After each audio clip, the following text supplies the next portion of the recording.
भारत की पूर्व महिला पहलवान विनेश फोगाट पिछले काफी समय से चर्चा में है। पेरिस ओलंपिक 2024 में 50 किलोग्राम कुश्ती में फाइनल मुकाबले के दिन उनका वजन थोड़ा सा ज्यादा पाया गया और उनको आयोग घोषित कर दिया गया। इसके बाद वे टूट गई थी। ऐसे में क्या उनके पास प्रधानमंत्री नरेंद्र मोदी का फोन आया था? इसका जवाब है हाँ।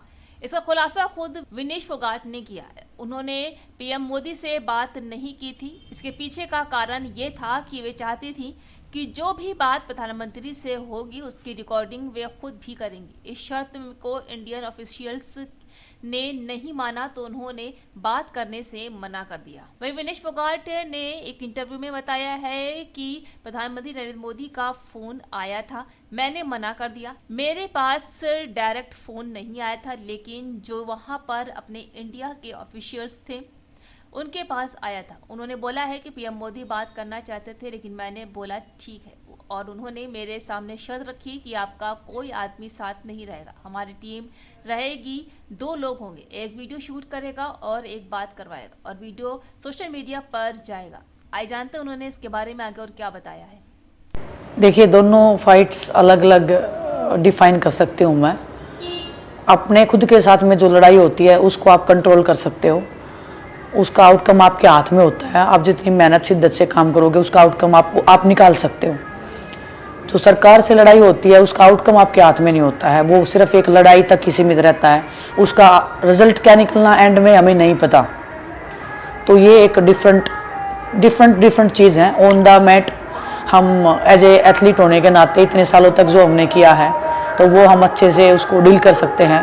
लेकिन ऑफ द रिकॉर्ड अगर आप ऑफ द मैट अगर हमें कोई हम फाइट कर रहे हैं उसको डील करना हमारे लिए बहुत मुश्किल चीज़ है, क्योंकि एथलीट कभी उस चीज़ के लिए प्रिपेयर नहीं होता है। जैसे बचपन से जैसे गेम स्टार्ट करते हैं तो हम उस चीज़ के लिए प्रिपेयर होते हैं कि इंजरी होगा, हार जाएंगे, उसके बाद कैसे कोप अप करना है, कैसे मेंटली हमें अपने आप को बूस्ट करना है। लेकिन जब हम एक ऑफ द रिकॉर्ड जब हम फाइट करते हैं वो ना तो उसने हमने उसकी तैयारी करी होती है, ना हमें उसका पता है, ना हमें पॉलिटिकली उस चीज़ का पता है कि क्या होने वाला है आने वाले टाइम में। मैं अपना बता सकती हूँ, जब हम पहली बार ये प्रोटेस्ट के ऊपर गए थे, हम बताने के लिए पूरे देश को कि ऐसे ऐसे है।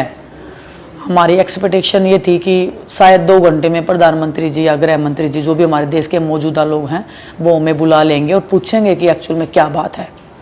क्योंकि कोई भी खिलाड़ी और उस लेवल का खिलाड़ी कभी सड़क पे हमने आज तक बैठा हुआ देखा नहीं था। तो हमारा ये एक उम्मीद थी। लेकिन 2 घंटे गए, 3 घंटे गए, 4 घंटे गए, तब हमें एक्चुअली समझ में आ गया कि जो सोचा था वो नहीं है, कुछ अलग है यहाँ पे।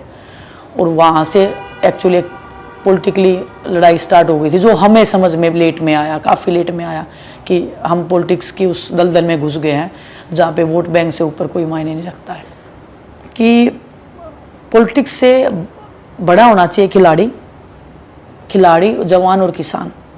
ये 3 ऐसे सितम मैं मानती हूँ कि अगर किसी देश में अगर उनकी रिस्पेक्ट हो गई तो उस देश को आगे बढ़ने से कोई रोक नहीं सकता है। क्योंकि जो जवान हैं उसमें भी नौजवान हमारे युवा होते हैं, जो खिलाड़ी हैं वो एक युवा पीढ़ी है जो देश को आगे बढ़ाती है। जो खिलाड़ी एक ऐसा क्षेत्र है जो दूसरे देश में जाके अपने देश का झंडा लहरा सकता है, जो जवान भी नहीं कर पाता कई बार। तो उसकी रिस्पेक्ट सबसे ज़्यादा होनी चाहिए, जो पूरी दुनिया में हिंदुस्तान को बता के आता है कि देखो हमारा ये राष्ट्रगान है, ये हमारा तिरंगा है और ये हमारी शान है।